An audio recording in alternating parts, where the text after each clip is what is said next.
Hi guys, welcome to the channel. Today I'm going to talk you through my Skellige Ramp value deck. Now this deck we're 2 weeks into beta, and to be honest, I've largely just been sort of taking some of the meta decks and just tweaking them by a few cards. And this is like the first deck that I've really just gone out there and built myself. And I played it for the first time tonight, and actually I got through. I've gone 14-2. So that works out about an 87% win rate or something, 88% win rate, something like that. So it's incredibly powerful. It's doing incredibly well.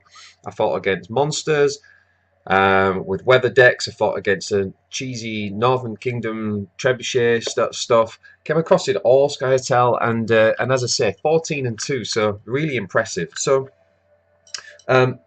just a quick introduction, really. How does this deck win? Well, first and foremost, it's a value-based deck, so it's not an all-out. It's not an all-out sort of like discard, like the discard deck, for example. It uses some discard mechanics, but it's really about trying to get maximum value, making sure that every turn you've got a play that is a value play, and still being enough synergies for tactics and flexibility within the deck, which we'll get into. But generally, it wins, as I say, by just outvaluing your opponent and outlasting it as well, with all the sort of death rattle, you know, things that sort of come back from the graveyard as such. So we'll get into that. So let's have a look at the deck itself. So we've got two Heme Scald, Clan Heme Scalds. These are here largely to, you want to throw these away in your mulligan, really. They're there largely to, once you've sort of got four, you want to try and aim to get 4 minions down. If you've got 3, that'll do as well, but if you can get 4, even better, and then play one of these guys on a row, and that'll give you insane value. I mean, if you imagine that on average you play him on turn 2, he's a 5 strength card. And then if he buffs 4 cards, that's essentially 2, 4, 6, 8. So that's 13 value. And again, if we're talking about a bronze card, we're looking at usually around 7 as being average for the value of the card. So to get something like 14 value from that, that is a high value play. These guys here, the Raiders, they're in there purely because of this card, because of Erimon. So you'll see when you watch the gameplay video, what you're looking for in your opening hand is if you've got Erimon. If you've got Erimon, then you'll keep these guys because you can trigger their special discard ability. If you haven't got Erimon, you will look to discard them. So you'll look to throw them back in the mulligan one at a time, just in case you do then pick him up, and you'll get rid of them. But they're the only unit in the deck that is pure discard ability, so it's just the synergy really with Erimon. Works quite well.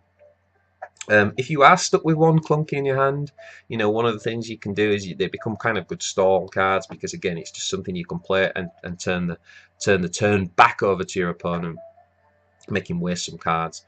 These guys are absolutely fantastic. You're looking to always have one in the opening mulligan, and really very rarely will keep 2, but certainly 1 is an absolute must. It's usually your turn 1 play. You want to play this guy, you want him in the graveyard, and you want to bring him back every single turn, so that by the time you get to turn 3, he's a beast.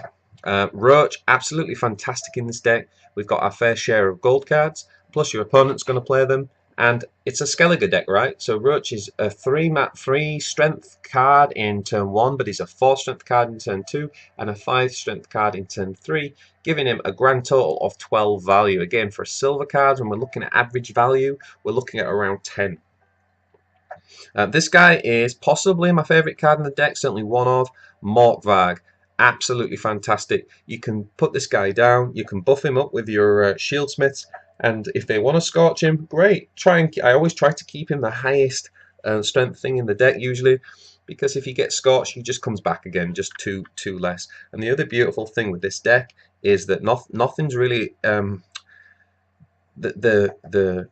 shieldsmith buff. It's not really a buff. It's actually changing the base strength, the base value from 5 to adding 4, which becomes 9. We're just in the middle of a patch. Actually, a patch is coming where these are only going to buff by 2. So if you're watching this and that patch has happened, they won't buff by 4, they'll actually buff by 2. But the value of the card is going up. I think it's going up to a 4. So it won't be massively different. It will still work. Allgreed, similar to Morkvark, it's again, even if you just play this guy down on turn 1 and don't ever buff him, he is still going to do you 6 strength in the turn 1, 4 strength in turn 2, and 2 in turn 3. So he's a card, he's a play for all 3 turns, and he's also totaling 12 value. Of course, if he gets buffed by the Scalds or buffed by the potions or the shieldsmiths, then great. Geralt is the only removal we've got in this deck. It's a very tech light deck, so Geralt really we're looking for, you know, when something just gets a little bit out of control on the other side of the board. If we can line up 2 or 3 cards to all be the same strength, then brilliant. Or if not, you know, perhaps a Hawker or something that gets buffed to like ridiculous levels. That's where Geralt is. He's a sort of safety insurance in this deck. Regis, fantastic card, really high value. 6 on turn 1. I usually actually aim to play Regis on turn 2. I like having him for the last 2 turns. You know, if we look at his death rattle, if you like, when he's removed, he brings back the higher vampire, which is 10. Again, after the patch, I believe the buff is going to be, the higher vampire is only going to be 8, but that's still 14 value. Right now it's 16 value, and the synergy again with Roach is fantastic. Ciri is just an all-round brilliant card, a very tactical card. You want to, often what I'll try to do is win the first round, then turn 2, play Ciri. It's a commonly known tactic because you're going to just essentially throw away the second round, get some card advantage, and of course you'll then get Ciri back to play in turn 3, giving you both card advantage and 16 points worth of value, which is superb. The Priestess of Freya, really key to this deck because they enable you to revive key players, really. I mean, you can revive this guy by you can revive the super buffed skirmishers that we talked about, and or even just reviving the shieldsmiths and continuing to buff whatever it is they're buffing. You'll usually either be choosing one of these guys, the skirmishers, or you'll be choosing Morkvark as your key kind of one card that you're putting all your single buffs on. These guys are superb value, as I think I mentioned earlier. You know, by the 3rd turn, these guys will be 5 strength cards. I think after the new patch there'll be 6 strength cards, and then they're buffing the units. So right now they're buff for 4. I think they're going to only buff for 2 going forward because they're extremely powerful. But again, the synergy with this deck, these guys are kind of key to that. Sigdrifa, who I don't know if that might have been the first time I've ever pronounced the name even remotely accurate. Great card, you know, able to bring one of these, any of these back to life, and also good synergy with the decoy, which we'll get onto in a second. Ermion, really good. One of our main cycle cards, really, the only cycle card I think, and so sometimes, you know, occasionally you're going to get a bad hand. I think one of the strengths of this deck is actually, if you mulligan correctly, it's a lot rarer that you get a bad hand with this deck, but Ehrman is just, again, a bit of a safety insurance. He can be a superbly powerful turn 1. It can mean that you end up going into turn 2 with a few things in your graveyard, which you can bring back with your Priestess. So just a really, really solid card. And of course, the synergy, as we mentioned earlier, with the Raiders, where you can discard them and they'll actually play on the battlefield, is absolutely superb. For the special stuff, very tech light.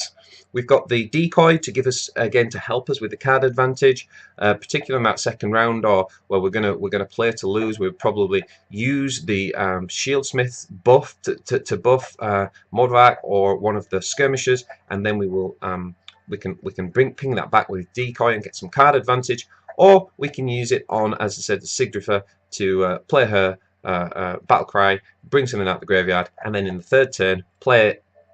Because then we decoy it, we can play her again in the 3rd turn. Next up is the Warhorn, really important for this deck. It's very, very easy, especially with the hero power, to end up with at least 4 cards on your, certainly on your front row, sometimes on your back row as well. And what the Warhorn do, what the Commander's Horn does, is obviously double the strength. And sometimes, as you'll see again, if you look at the gameplay videos, I'll sometimes, you know, I'm not always necessarily trying to be overly greedy with the Warhorn. You've got to assess the situation. Sometimes you just want to play it in turn 2 so that the gap between you and your opponent is big enough that they'll need to play 3 cards to win, and actually you might be looking to lose that round, because knowing that, you've essentially bought yourself a huge, massive card advantage. So the Commander's Horn is just a super. It's a win condition, but it's in terms of the raw strength it can put out, but it also can help you win through card advantage. We've got 1 Clear Skies in there. That's right, guys. 25 cards. I am playing a Clear Skies right now. One of the key decks is Monster Weather decks, and it is in the deck purely for that. If I'm playing any of the other factions, there's only one of them, so it's really easy to mulligan away. I will basically not use it.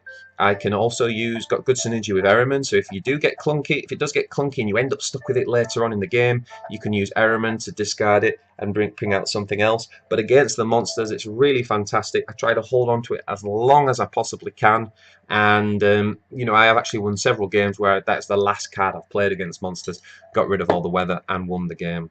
And last but not least, the potions. They're not essential at all really to the deck. They're sort of bottom rung value. 8 value for 8 from a card is still decent from a bronze card, but I will generally try to throw these back in the mulligan and just use them as and when they're appropriate. So that's the deck, guys.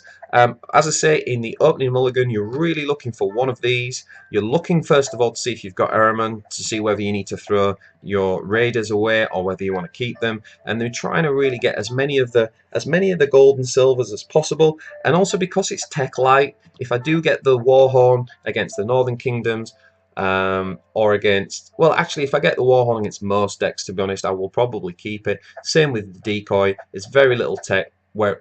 So any of those 2 I would keep, but the Clear Skies, if it's not monsters, and the potions, you can happily get rid of those in the mulligan. So that's the deck, guys.